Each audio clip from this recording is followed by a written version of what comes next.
তুই যদি 2 ফোঁটা চোখের পানি ছেড়ে একবার আল্লাহ বলে ডাক দেও, আমি আল্লাহর ছেলে নাই মেয়ে নাই, আমি বড় আদর করে তোরে বানাইছি, ও বান্দা তুই জবানটা দিয়ে যখন আল্লাহ বলে ডাক দিবি, আমি আল্লাহর কুদরতি অন্তরে তুফান মায়ার রহমতের ঢেউ, আমি আল্লাহ রহমতের দরজা খুলে দে আর বলি বান্দা তুই যা দরকার চা, আমি এখন তোর জন্য সব বরাদ্দ দিয়ে দিব। এই জমিনে আল্লাহর কাছে ভোর রাত্রে কান্না ছাড়া কেউ কিছু পায় নাই। যত নবী যত সাহাবায়ে কেরাম ওই রাতের কান্নার আওয়াজ, যত আল্লাহর খাঁটি গোলাম সবাই ভোর রাতে কান্নার আওয়াজ দিয়েছেন। আর একটা দোয়া কবুলের সময়, রোজাদার যখনই দোয়া করবে তখনই কবুল হবে, তবে রোজাদারটা রোজাদার হতে হবে। ওই রোজাও রাখবা, মিথ্যাও বলবা, ঝগড়াও করবা, এই রোজাদার হলে হবে না। রোজাদার তোমার চোখের রোজা, হাতের রোজা, কানের রোজা, পায়ের রোজা, অর্থাৎ রোজা মানি গুনাহ থেকে বেঁচে থাকো, পানাহার থেকে বেঁচে থাকো, আর রোজার দ্বারা তাকওয়া অর্জন করো। রোজা রাইখা যেমন খানার থেকে বাঁচলা, তাকওয়ার সবক আদায় করো, গুনাহ থেকেও বাঁচো, হাতেরও বাঁচাও, চোখেরও বাঁচাও। এইভাবে করিয়া তুমি যদি দোয়া করো সাথে সাথে কবুল।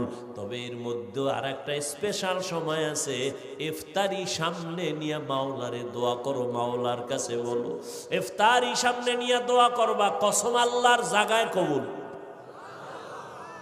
কিন্তু আমাদের কপাল খারাপ, ইফতারির টাইমে এত কাজের আগ্রহ বেড়ে যায়, মহিলারও কাজের মধ্যে ব্যস্ত বানায় দিছে, আবার নিজে যা একটু সহযোগিতা করবে তাও করে না, খালি ভুল ধরে।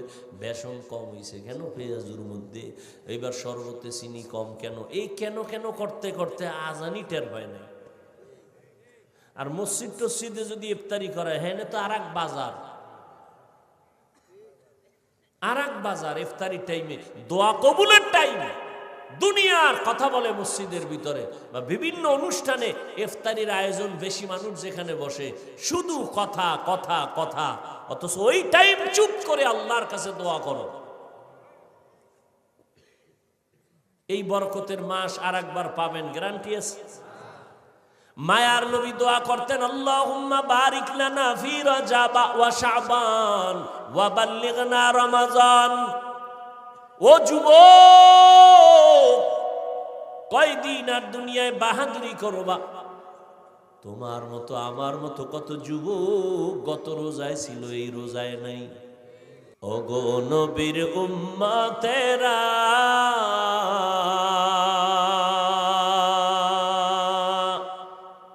হয়ে আজি দিশাহারা, কোরআন হাদিসের চলো যখন যাহা চায় মনে, নবী বিনে কে তরবে পুলসিরত মিজানে, নবী বিনে কে তরবে পুলসিরত মিজানে, নবী আমার জীবন ভরে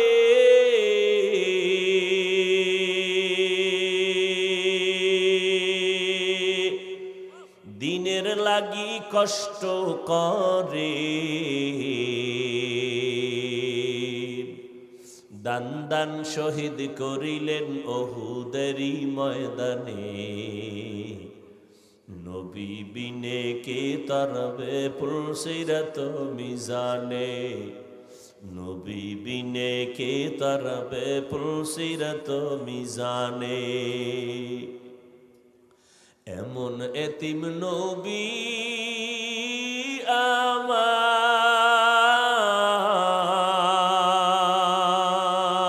আমার, পিতা মাতা নাই যে তাহার,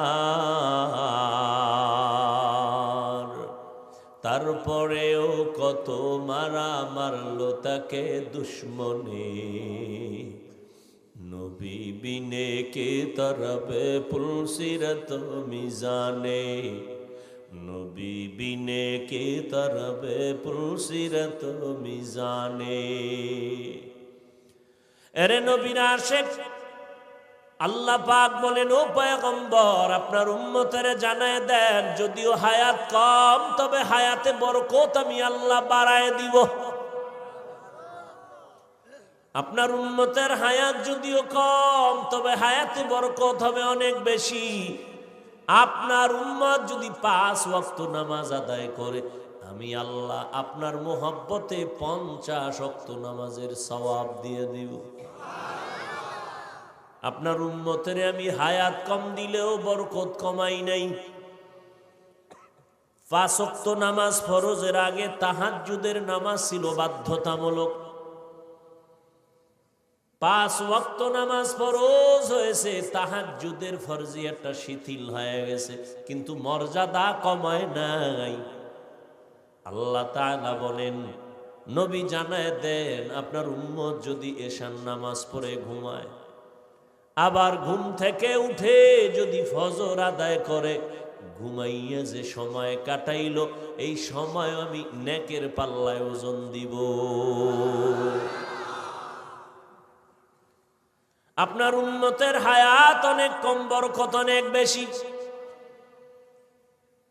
1000 মাস ইবাদত করে অন্য নবীর উম্মতেরা যা পাবে, আমি আপনার উম্মতের 1 রাতের ইবাদতে দিয়ে দিব। জানেননি ওই রাতটা কোনটা? কবে? ইন্না আনজালনাহু ফি লাইলাতিল কদর ওয়া মা আদরাকা মা লাইলাতুল কদর লাইলাতুল কদরি খায়রুম মিন আলফি শাহর। 1000 মাস, এর থেকেও আরো বেশি, ওর সমান না, আরো বেশি। খায়রুন মিন আলফি শাহর, 1000 মাস থেকেও উত্তম। বলে কত বেশি? কয়, যখন কোরআনের এই আয়াত নাজিল হইছে, তখন সর্বোচ্চ গণনার সীমা ছিল 1000 হাজার। তাহলে বেশি কত? কয় এখন আসছে কত? লাখ, কোটি, মিলিয়ন, ট্রিলিয়ন, বিলিয়ন, কিয়ামত পর্যন্ত যত আসবে, এর 1000-এর সাথে হাজারের সাথে লাগায় দাও। 1000 মাস ছিল, এখন 1000 লক্ষ, 1000 কোটি, 1000 মিলিয়ন, 1000 ট্রিলিয়ন, 1000 বিলিয়ন ইবাদত করলে যা পাবে, 1 রাতে মুহাম্মদের উম্মত তা পাবে।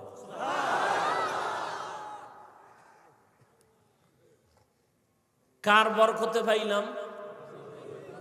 কার বরকতে? কিন্তু কপাল খারাপ জাতি ওই নবীরে চিনলা না। কেমন মায়ার নবী আমার, রহমতের নবীকে আল্লাহ পাঠাইছেন, যার পুরো জিন্দেগিটা রহমতে ভরা। কেমন রহমতে ভরা? নবীজির 63 বছর হায়াতে কোনোদিন একটা মিথ্যা কথা বলেন নাই। 2-1 পীর সাহেবের নাম কন্ত যে মিছা কয় না, আসেনি? কত না কেন? না থাকলেও তো বলবেন নাই। বাপ ধরে বয়ে রয়েছেন কেন? 2-1 নেতার নাম কন যে মিছা কয় না, তা ফুলের থেকে পবিত্র হয় কেমনে? চাপাবাজি। কেমন একজন নবী আমার, যার 63 বছর হায়াতে ভুলেও একটা মিথ্যা বলেন নাই। আপনি চিন্তা করতে পারেন, সে তো শিশু, কিশোর, যুবক, অজান্তেও তো অনেক কিছু মানুষ কইরা ফেলায় না? তো কেমন নবী যে পৃথিবীতে আগমন থেকে ইন্তেকাল পর্যন্ত ভুলেও একটা মিথ্যা কথা বলেন নাই। আমরা তো হাসতে হাসতে অনেক কিছু বলি, আরে মিথ্যা ধরিও না, এটা একটা তামাশা করলাম, মজাক করলাম। কেমন মায়ার নবী আমার, তার 63 বছর হায়াতে কোনোদিন কখনো ভুলেও কাউকে একটা গালি দেন নাই। কেমন রহমতের নবী আমার, যে নবীর সামনে দাঁড়াইয়া হাজারো গালি দিয়েছে ইহুদি বেঈমানরা, অকথ্য ভাষায় নবীর সামনে দাঁড়ায়া গালি। নবী জীবনে গালি দেন নাই তো দেন নাই, জীবনে কোনো গালির জবাবও দেন নাই। গালি না দেওয়াটা বুঝলাম, ঠিক আছে, জবাব না দিয়ে কেমনে পারলেন? যে সামনে দাঁড়ায় কত বেঈমান নবীকে গালি দিত, সামনে দাঁড়ায় অকথ্য ভাষায় গালি নবীর সামনে। নবী জীবনে গালি দিবেন দূরের কথা, একটা জবাব দেন নাই। আরো আশ্চর্য কথা, আমার নবীজির রহমতের নবী 63 বছর হায়াতে কোনোদিন চোখ মোবারক গরম করে কারো দিকে তাকান নাই। চোখ গরম করে কারো দিকে, কেমন মায়ার নবী! সেই নবীর আদর্শের উম্মত আমরা। আল্লাহর কুদরতটা কেমন, যার পুরাটাই রহমত, পুরাটাই সুন্দর, সৃষ্টির শ্রেষ্ঠ আদর্শে ঘেরা, এত পৃথিবীর শ্রেষ্ঠ ব্যক্তিকে এমন এক জায়গায় পাঠাইলেন যেই জায়গার প্রত্যেকটা মানুষের মাথা তালু থেকে পা পর্যন্ত ওয়াল পুরাটাই নাপাক, এতটাই নাপাক, পুরা মানুষগুলো খারাপ, জমিনটাকে বানাইছে খারাপ। ওই ময়দানে ওই চূড়ান্ত একটা খারাপ মানুষের মাঝখানে সৃষ্টির শ্রেষ্ঠ পবিত্র নবীকে আল্লাহ পাঠাইল। আশেপাশে মাফ করুক বুঝাবার জন্য বলি, কোথাও যদি এখানে যাত্রা গান হয় অথবা কোনো পতিতালয় থাকে যেখানে অবাধে জেনা হয়, তো মুসলমান বলল এটাকে ফিরাইতে হবে। তো ছোটখাটো কিছু